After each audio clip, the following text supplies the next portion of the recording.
Hey guys, welcome back. Dr. T living your best life here in the Philippines. Wanted to do this video a while ago, and then it was something that kind of slipped my memory on how to get a driver's license in the Philippines.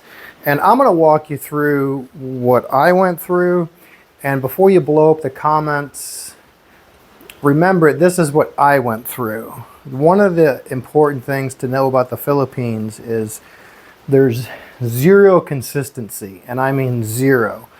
In any company, government agency, you could go to 10 different LTO offices, which is their DMV.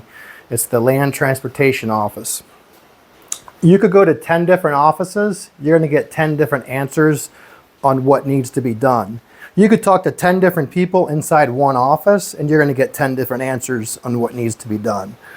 So again, I'm just walking you through my experience, but I did go to 2 different LTO offices and try talking to multiple people, and the outcome was the same. So again, this was my experience.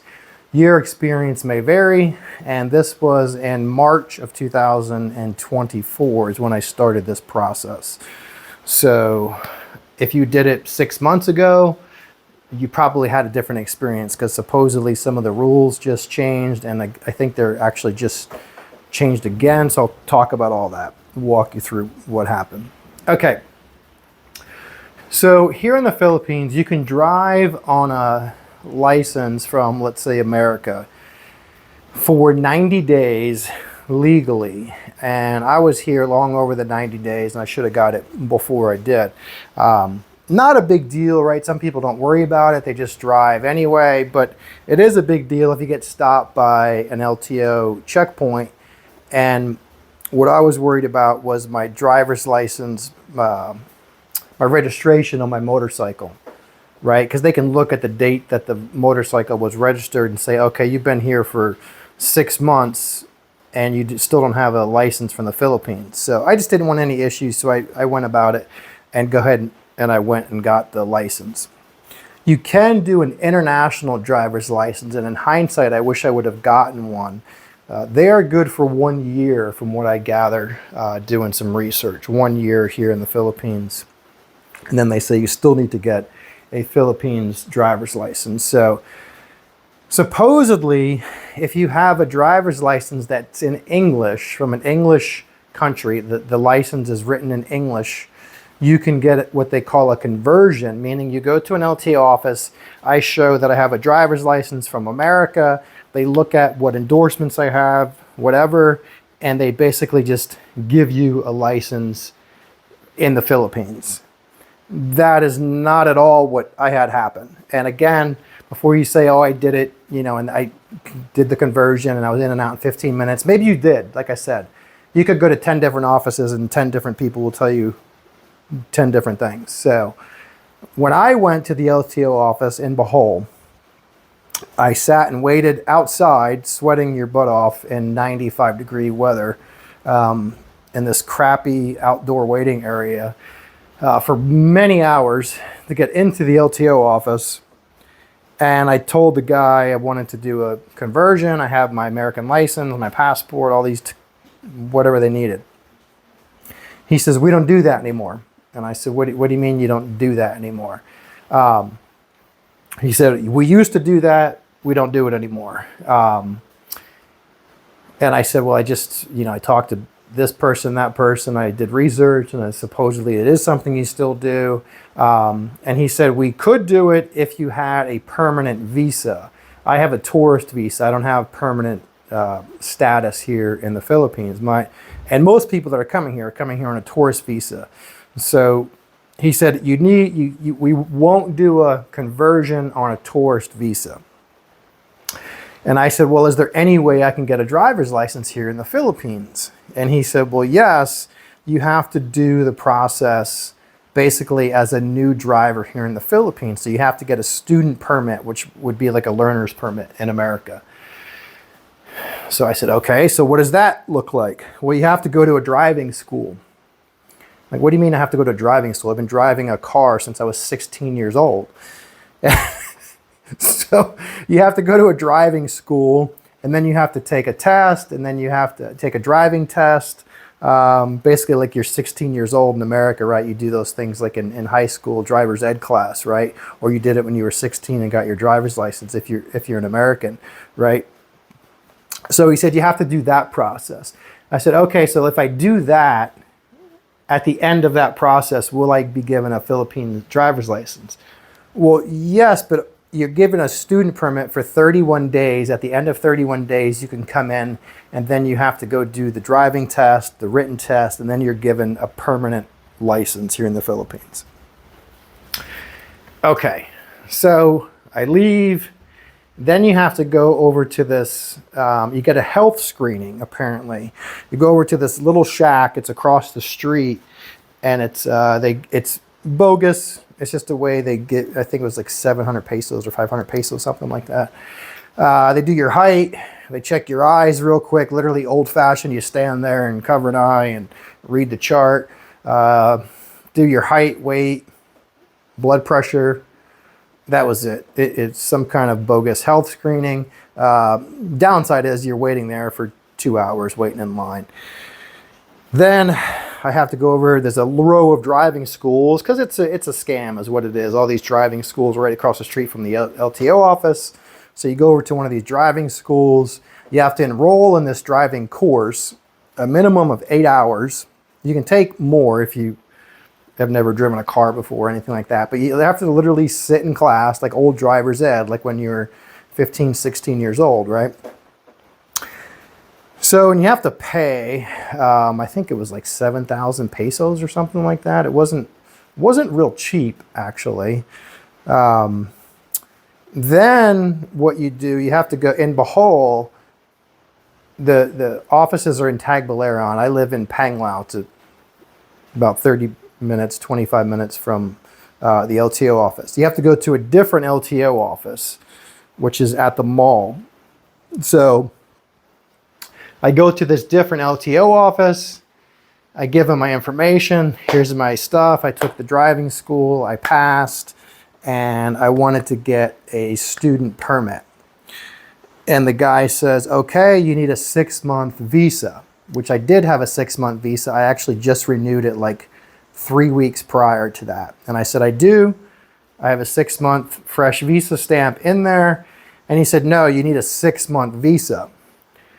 And I'm like, I'm not sure if there's a communication issue. I have a 6-month visa. I'm trying to show it to him. And he says, no, it needs to be 6 months, as in the date that it was stamped was 6 months.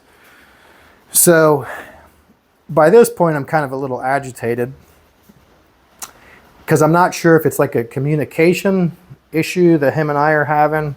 Again, I talked about this in other videos. Just because people speak English here, that doesn't mean they understand a great deal of English.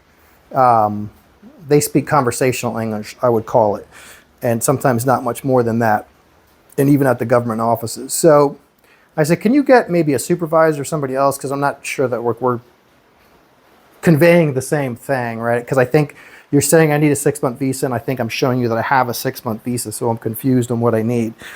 So someone else comes and they say it needs to be literally 6 months to the day.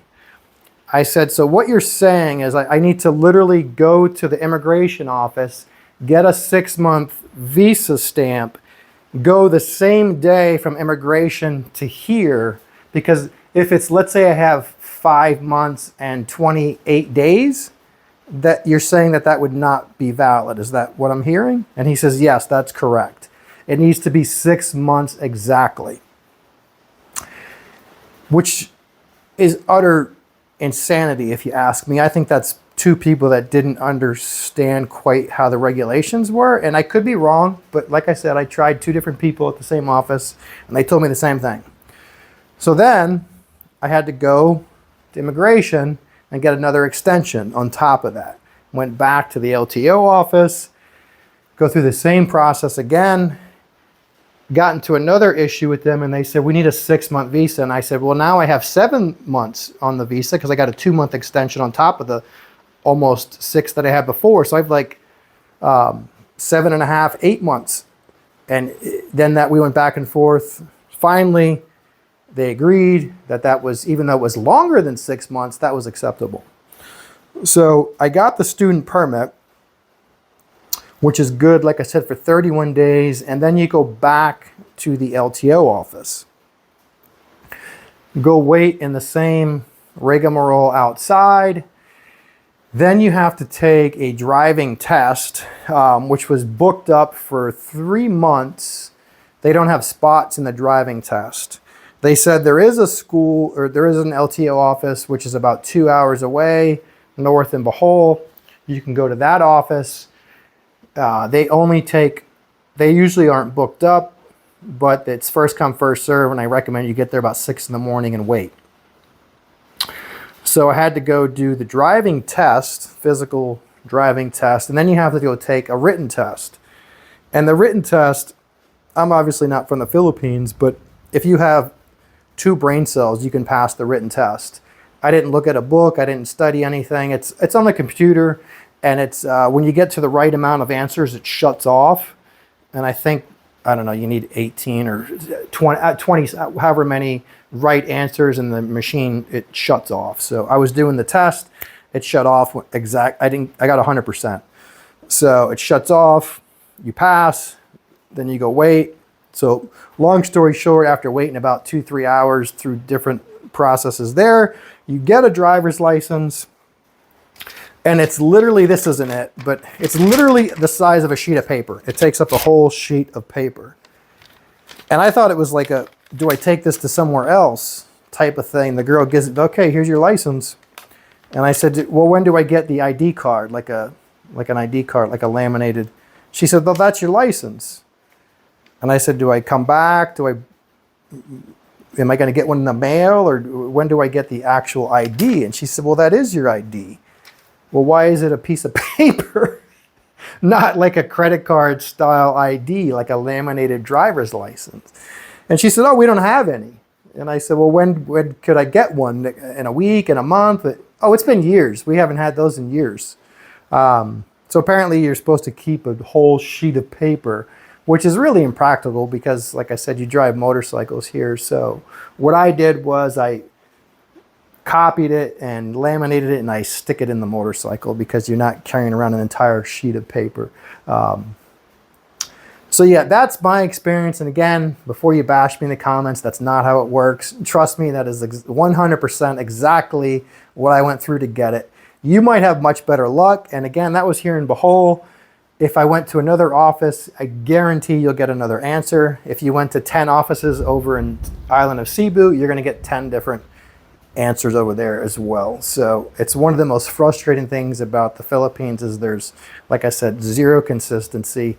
And there's ways around this, and I'm not going to get into that in these videos, but I mentioned it before. There's fixers here.